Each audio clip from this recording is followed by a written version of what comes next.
Hello friends, welcome back to my channel. This is Anshumali Singhai and I am present here before you guys with a new video.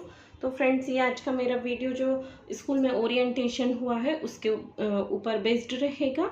I hope कि जो भी parents नहीं पहुंचे थे वो इस वीडियो के माध्यम से जान पाएंगे कि वहाँ किन किन पॉइंट्स के बारे में बताया गया है। तो फ्रेंड्स, यहाँ मैंने सारे पॉइंट्स को लिख लिया है।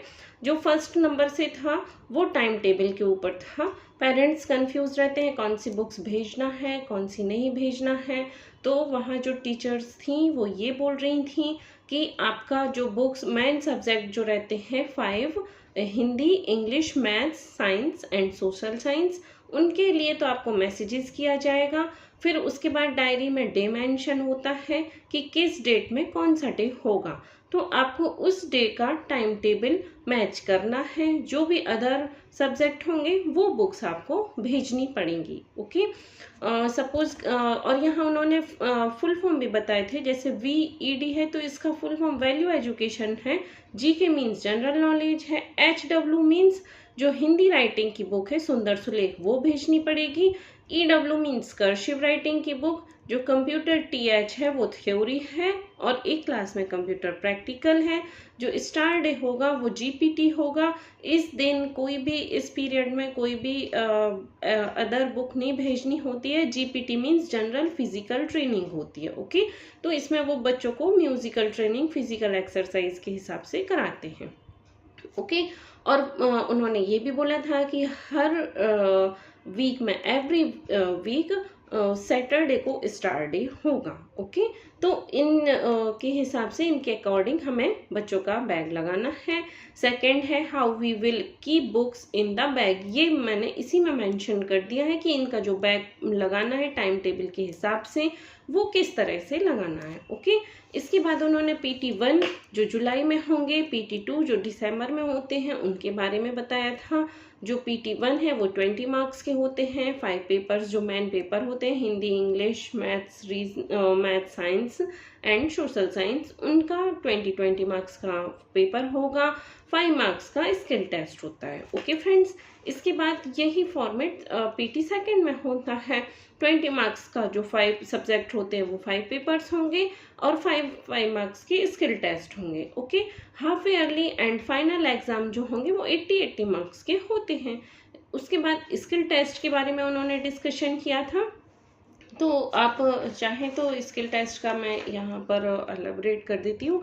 स्किल टेस्ट जो है वो हिंदी और इंग्लिश की रीडिंग है। जो इंग्लिश में जो लिटरेचर की बुक मिली हुई है उससे वो रीडिंग बच्चों से वहाँ स्किल टेस्ट में कराएंगी। और हिंदी में भी जो बुक का लेसन रहता है वो रेसिटेशन में जो भी पोयम वगैरह होती है रेसिटेशन में वो लेती हैं। ओके फ्रेंड्स, उसके बाद जो मैथ्स है उसमें 5 नंबर का टेबल डॉट्सिंग होता है। ओके, 10 नंबर का मेंटल एबिलिटी होता है स्किल टेस्ट में। फिर साइंस और वो प्रोजेक्ट है, ये दोनों 10 नंबर के प्रोजेक्ट रहेंगे। ओके, डिक्टेशन वर्ड्स का जो टेस्ट होता है वो 10 नंबर्स का होता है और 10 नंबर्स का मेंटल एबिलिटी का टेस्ट होता है। ओके फ्रेंड्स, जो ग्रुप डिस्कशन है उसमें मैम बोल रही थी कि जो कॉपी वर्क रहेगा और जो बुक का जो भी लेसन रहेगा वो पहले से इन्फॉर्म करेंगी।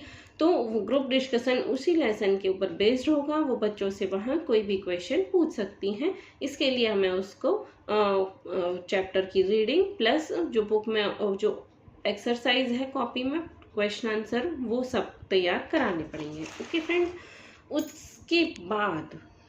उसके बाद कुछ पॉइंट्स यहाँ पर और भी उन्होंने मेंशन किए थे। जैसे यूनिफॉर्म के ऊपर से था कि जो बच्चों की यूनिफॉर्म है वो नीट एंड क्लीन होनी चाहिए। फिर good touch and bad touch के बारे में उन्होंने बताया था कि जब बच्चे यहाँ से स्कूल के अंदर या जो वैन से जाते हैं या जो बस से जाते हैं तो वो पेरेंट यदि बच्चों को कभी कोई अनकंफर्टेबल कुछ फील होता है तो वो वहाँ पर अपनी क्लास की मैम से ना बोलकर कॉरिडोर में कोई भी मैम हो वो उनसे अपनी प्रॉब्लम रख सकते हैं। ओके, सेकंड, उसके बाद उन्होंने लैंग्वेज के ऊपर बोला था कि जो बच्चों की लैंग्वेज है वो थोड़ा अच्छी लैंग्वेज यूज़ करें स्कूल में और घर पर और सभी जगह, मतलब बच्चों की लैंग्वेज थोड़ा अच्छी होनी चाहिए क्योंकि वो एक मिरर है स्कूल का। तो इस हिसाब से उन्होंने बोला था। फिर 9 नंबर का है पंक्चुअलिटी। तो पंक्चुअलिटी में उन्होंने बताया था कि बच्चे का जो कॉपी में वर्क है वो डे टू डे कंप्लीट होना चाहिए।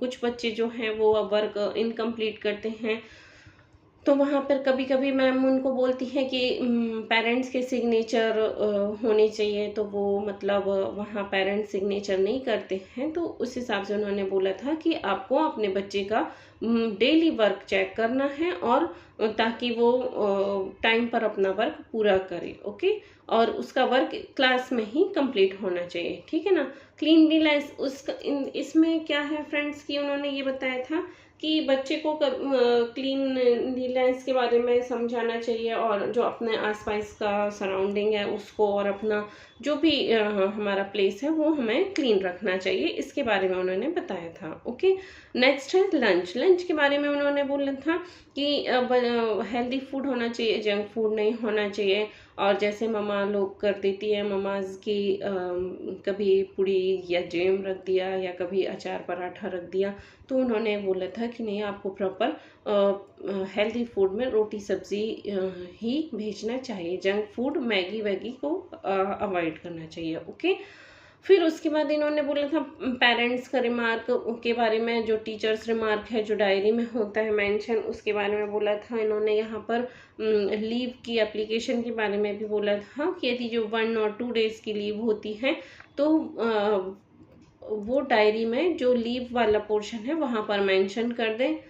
3 डेज के यदि 3 डेज की कोई भी बच्चा लीव लेता है, तो उस में फिर एप्लीकेशन रिटन फॉर्म में जो उनकी हेड प्रिंसिपल है उनके लिए लिखना होगा, या सिस्टर के लिए लिखना होगा। एंड यदि कोई मेडिकल इशू है और 5 डेज से ज़्यादा का लीव हो रहा है, तो फिर हमें वो मेडिकल का जो है उसका मेडिकल भेजना पड़ेगा। ओके, और उन्होंने ये भी बोला था कि व्हाट्सएप मैसेजेस ना करें कि आज मेरे बच्चे को वॉमिटिंग हुई है, किसी पेरेंट्स में उन्होंने वॉमिट की पिक्चर भी भेज दी होगी, तो उन्होंने उसके ऊपर से भी बोला था कि प्लीज़ ये ना करें। और पेरेंट्स को मतलब किसी भी पेरेंट्स, कुछ पेरेंट्स क्या होगा कि कभी भी कॉल करते होंगे टीचर्स के लिए, तो उन्होंने बोला था कि प्लीज़ आप लोग टाइम का ध्यान रखें और अननेसेसरी कॉल ना करें, और टाइमिंग का ध्यान रखें। कभी भी व्हाट्सएप पे कुछ भी मैसेजेस जो रिलेटेड हो हमारे इससे अपना मतलब इम्पॉर्टेंट इन्फॉर्मेशन हो, उसका यूज़ ओनली फॉर व्हाट्सएप करें। और बस यही था फ्रेंड्स, और इससे ज़्यादा कुछ भी नहीं था। वहाँ ओरिएंटेशन मैंने अटेंड किया था। तो ये था मेरा छोटा सा वीडियो। आशा करती हूँ कि ये आपको पसंद आया होगा, और आपके जो भी डाउट्स हों तो आप व्हाट्सएप पर मैसेज करके पूछ सकते हैं, क्योंकि मैंने ओरिएंटेशन को अटेंड किया था। ओके, तो यदि आपको ये मेरा वीडियो पसंद आता है तो प्लीज़ इसे लाइक करें, और यदि चैनल पर नए हैं तो इसे सब्सक्राइब करना ना भूलें। Thank you so much, bye bye.